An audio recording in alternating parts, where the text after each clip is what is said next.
Good evening and thank you for joining us for KREM News 10 at 10, where we give you more news in less time. We begin tonight with some breaking news. All evacuations have been dropped for a fire burning near Rock Lake and the town of Ewan. KREM 2's Kyle Simchuk joining us live now. Kyle, what have you learned in the last hour?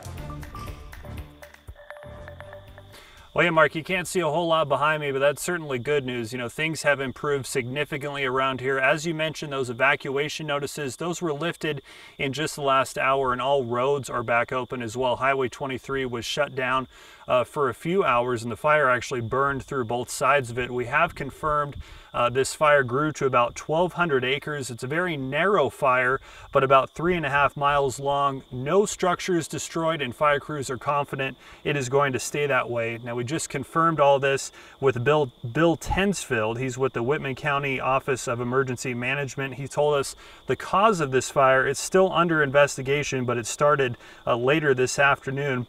Now, the state of Washington brought in air resources, and that was really helpful in dealing with some of this difficult and rocky terrain, but those aircraft had to land at dusk. So right now, it's going to be up to firefighters, and they're going to be patrolling this area throughout the night. Reporting live near Rock Lake, Kyle Simchuk, KREM 2 News. Certainly some welcome news at this hour. Kyle, thank you very much. All right, anytime we are talking wildfires, the weather is critically important. Let's get straight to Chief Meteorologist Jeremy Legoo. Jeremy, heat, humidity, and wind, all important factors when we're talking fires. But what's in store for us? All right, right now when it comes to that heat, humidity, and wind is dying down nicely. We knew it would be a bit breezy this evening, and that's exactly what helped fan the flames there down near Ewan. But as we sit, our wind gusts are topping out around 10 miles per hour again. Wind out of the southwest, so it's much lighter. Dew point at 39 degrees, which puts our relative humidity at 26%. 26%, much better. Now notice, forecast models aren't even picking up on wind gusts over the next 12 hours, basically negligible, which is a good thing, and we don't have much else going on. What we are going to keep an eye out for is the potential for pop-up storms and more wind. Overall, most of that stays up in Canada and we stay dry, but we also get hot. Unfortunately, the heat comes with another danger, and that is drying everything out as we head into a very hot, dry stretch for the next few weeks. 87 degrees tomorrow, 91 on Friday, 96 on Saturday. We are up near 100 degrees on Sunday, and some of those more, I would say, long-range forecast models keep the heat around for some time. But even as we get into next week, it does look like those temperatures dip ever so slightly before we see a much warmer weather pattern return to the region. All right, sounds good, Jeremy. Thank you very much. And new tonight, the Spokane Public Schools Board finally approved a name for the new downtown stadium. It happened just within the last few hours at tonight's meeting. And as KREM 2's Thea Skokin explains tonight, it certainly took a while to get here. Thea? That's right, Mark. The name has gone through a few rounds. In fact, we first covered the consideration back at the beginning of April. But tonight, the members of the the Spokane Public School Board unanimously voted to make One Spokane the official name of the new downtown stadium. Each time a name was put on the table, the board ran into the same issue with sponsorship. Back in April, the Public Facilities District, which owns and operates the venue, or venues like the arena and the podium, voted to call the new stadium the North Bank Stadium, presented by the Kalispel Tribe of Indians. But before that sponsorship could be considered, they had to consult with local tribes. Here's Superintendent Adam Swinyard talking about why that's important at a previous meeting. We want to make sure that we're really thoughtful and intentional, and we're being as inclusive as possible with all members of our community on what that really important symbolic name will ultimately reflect. After more meetings and discussions, it was determined the Kalispel Tribe of Indians did not support the inclusion of their name with the stadium, leaving the new stadium nameless once again until tonight. Tonight there may be a new name, but there's still no sponsor. But that's what's next on the agenda. A sponsor name or identifier must be approved and reviewed by the Spokane Public Facilities District before the stadium is expected to be finished in the fall. In the studio, Thea Skokin, KREM 2 News. All right, Thea, thank you very much. A few days ago, we brought you a story out of Rathdrum where deputies say a 2-year-old climbed into a car in front of his house and was later found dead inside. It is a painful reminder of just how dangerous these high temperatures can be, especially inside a car. Take a look. Our sister station in Florida put 2 thermometers inside one of their cars. After less than an hour, both were at their max and one even broke. Just a reminder for parents to slow down and not leave your smallest passengers behind. Within minutes, this could become a life-threatening issue. So we can't look at it as, oh, the baby's just in there for a few minutes. That could be very bad. Once the core temperature raises to about 104 degrees, now you're looking at heat stroke. A few other tips to remind parents: make sure your child can't get into the car on their own. Keep it locked. And if you ever see your child in a car alone, call for help immediately. And now to our night beat with a quick look at the day's top stories. We now know that some WSU students and employees' data may have been indirectly exposed to a ransomware attack. It all stems from the hack of the popular file-sharing app called Move It. Hackers compromised 15.5 million individuals all across the country. Today, WSU announcing personal identifiable information from some current and prospective students and employees might have been exposed due to that hack. According to WSU, affected individuals will be alerted and told what they can do next.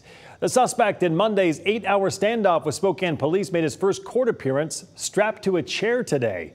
41-year-old Charleston Harper was arrested after police say he barricaded himself outside the DSHS building with a knife and failed to surrender. In court, Harper was brought to court under a drag order, which means the defendant is physically forced to appear in court. He is charged with second-degree assault, resisting arrest, and obstructing an officer. Meantime, a major announcement in the 2024 elections here in Washington. Former U.S. Attorney for Western Washington, Nick Brown, confirming that he is running for Attorney General of Washington.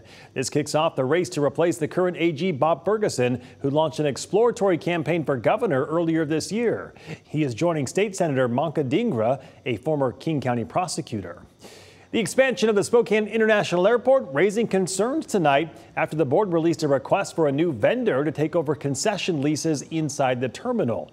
The existing leases end in January, and it means more than 100 union workers could be out of a job by early next year. I mean, I'm worried still.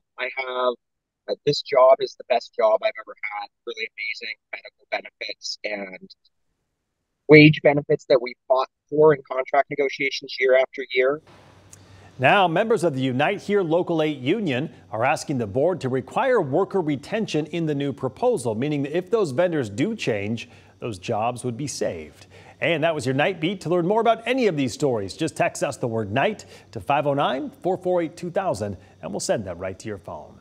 A traffic alert for you tonight. If you use US 95, you might see some extra traffic from construction. Starting today, crews are seal coating 37 miles of the highway. Construction will start on the north side of Worley and go south through Plummer.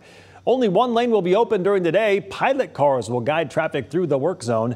There will be lane closures and slower speed limits day and night. That construction should last about 1 month.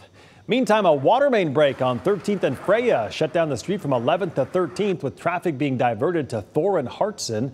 According to Spokane Public Works, a maintenance truck drove over the break, causing a sinkhole and shutting down parts of the road. 25 homes are currently without water. It is unclear when that road will reopen. The Cooney County Sheriff's Office is sounding the alarm about the lack of law enforcement presence in Spirit Lake. In a city council meeting last night, he said something must be done. According to our news partners, the Coeur d'Alene Press, the Spirit Lake Police Department only has one police officer after the lieutenant resigned, leaving 8 open positions, including for police chief.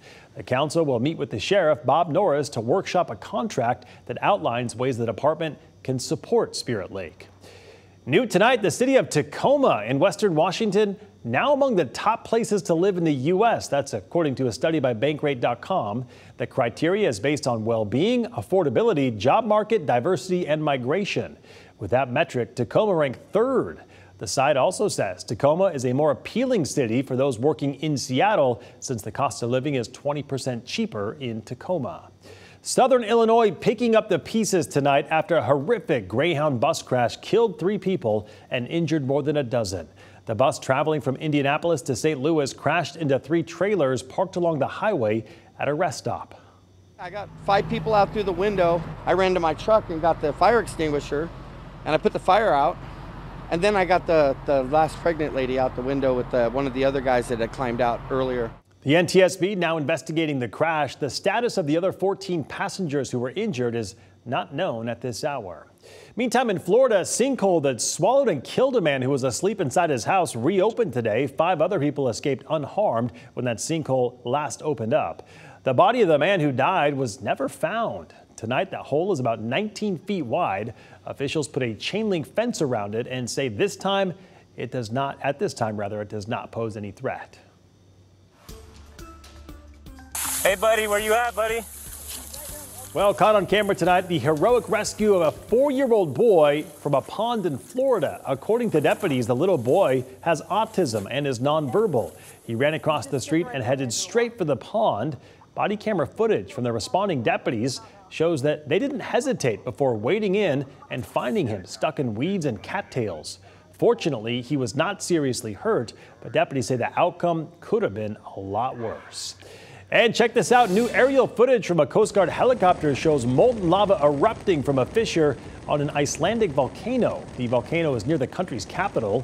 It started erupting a few days ago after officials picked up on seismic activity. Fortunately, this type of eruption doesn't typically result in large explosions or much ash, so there's very little risk to the public, according to officials.